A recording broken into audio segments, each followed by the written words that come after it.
Жакшы деген менен түрмөдө кантип жакшы болсун. Ашказаны дагы ооручу. Азырынча жыйынтык жок. Эч кандай реакция боло элек. Эрлан болгону өз оюн ачык, айкын айткан үчүн эле ошол азыркы күндө камакта отурат. Жаңы жылда чогуу тоссок экен деген бир жакшы ниеттерибиз бар да. 23 октябрда жапырт башаламандык уюштурууга даярдык көргөн деген айып менен Кемпир-абадты коргоо комитетинин 20дан ашуун мүчөсүнүн үйүндө тинтүү жүрүп камакка алынган.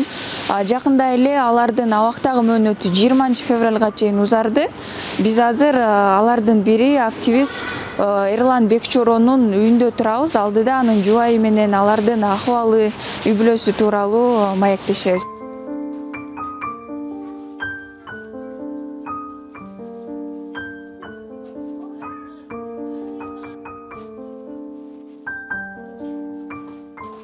Бүгүн 23 декабрь, мына Эрландын мыйзамсыз абакта жатканына 2 ай болду.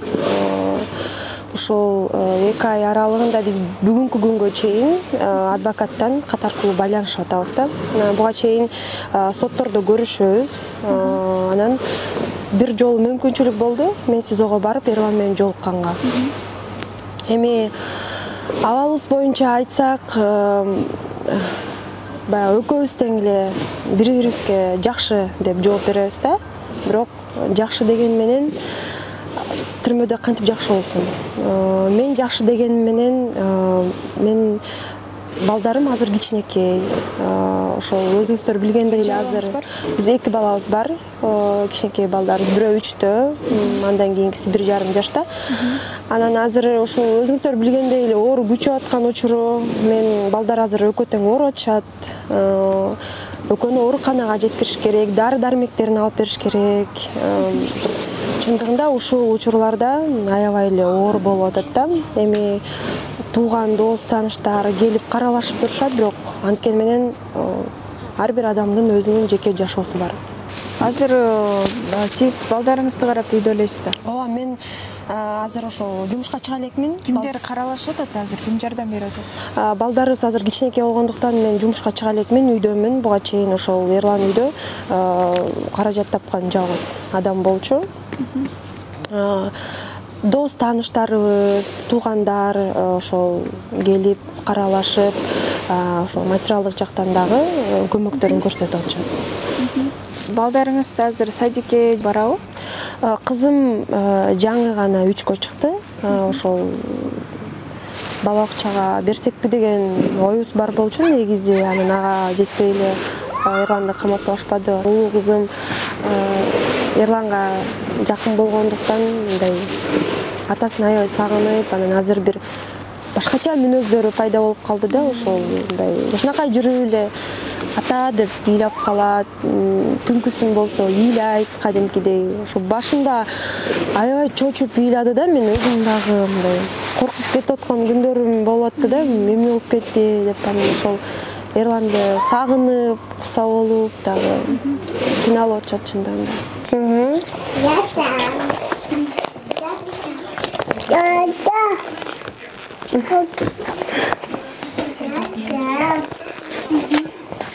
Экөө уда болгондуктан кийин бири ооруса, экинчиси ооруп экен, түнкүсүн бирөө ыйласа, экинчиси дагы ыйлайт. Анан экөөнү карап, ушул учурларда аябай чындыгында оор. Албетте аялы катары мен дагы бекем болушум абдан маанилүү.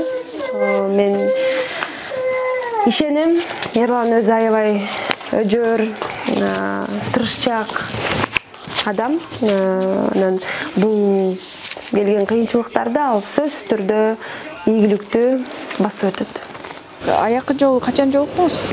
Акыркы жолу ошол 13 декабрда сотто жолуктук. Дагы 2 айга узартты. Ооба, 2 айга аны бардыңыздар, көрдүңүздөр, уктуңуздар, дагы 2 айга узартышты. Албетте бул нерсе менен биз макул эмеспиз. Анткени ошол сот учурунда деле адвокат бардыгын көрсөтүп атты, эч кандай күнөөсү жок, далилдер жок бүгүнгө чейин.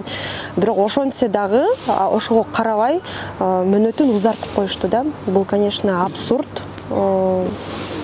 Жолдошуңуздун акыбалы кандай азыр? Ден соолугу жакшыбы?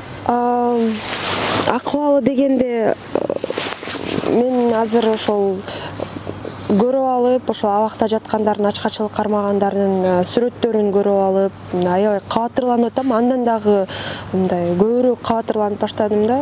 Чындап эле кандай болду экен деп. Мен жогоруда айтпадымбы, баягы Эрлан бизди ойлонбосун деп, бардыгы жакшы деп гана жооп берип атат да. Бирок чындыгында жакшы эмес. Түрмөдө эч качан жакшы болбойт. Анын үстүнө Эрландын өзүнүн баягы ашказаны дагы ооручу.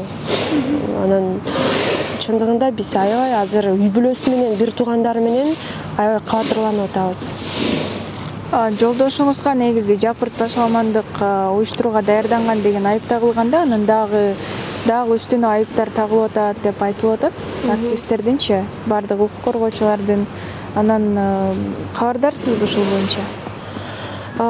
Мен негизи Эрландын ошол саясий чөйрөдө аралашып жүргөнүн мындай интернеттен гана көрүп калбасам, мындай сурачу деле эмесмин да. Кемпир-аба иши боюнча деле өзүңүздөр билесиздер, чындап эле акылга сыйбас нерсе болуп атат.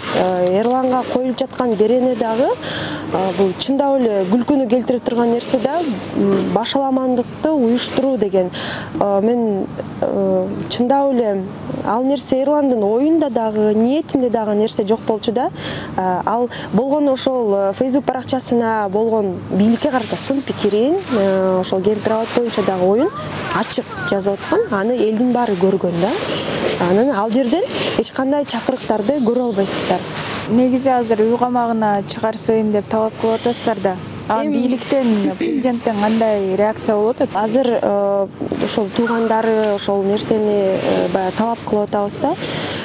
Тергөө ишин ошол үй камагына деле чыгарып уланта берсин депчи. Бул баягы аял жоктун иши болуп атат да, анткени ден соолугу кетип атат. Мисалы үчүн бул жакта жакындары аябай кабатырланып атабыз.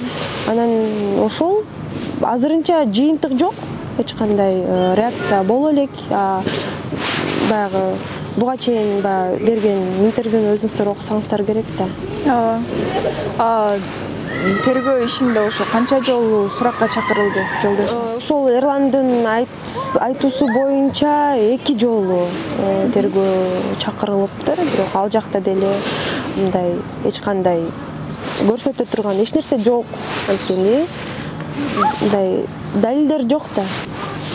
Мындай мамлекетте, ушундай өлкөдө жашап атабызбы депчи адамдын укугу корголбогон, мисалы эч кандай күнөөсү жок. Эрлан болгону өз оюн ачык, айкын айткан үчүн эле ошол азыркы күндө камакта отурат. Чындыгында биз бул менен макул эмеспиз. Жаңы жыл келатат. Мисалы жаңы жыл бул үй бүлөлүк майрам деп билебиз го. Анан ошол азыр Эрландын апасы, биз үй бүлөбүз, балдары, дос бир туугандары ошол жаңы жылда чогуу тоссок экен деген бир жакшы ниеттерибиз бар да. Жакынкы күндөрү ошол баш коргоо чарасы шаардык сотто каралат. Биз дагы да болсо үмүтүбүз бар да.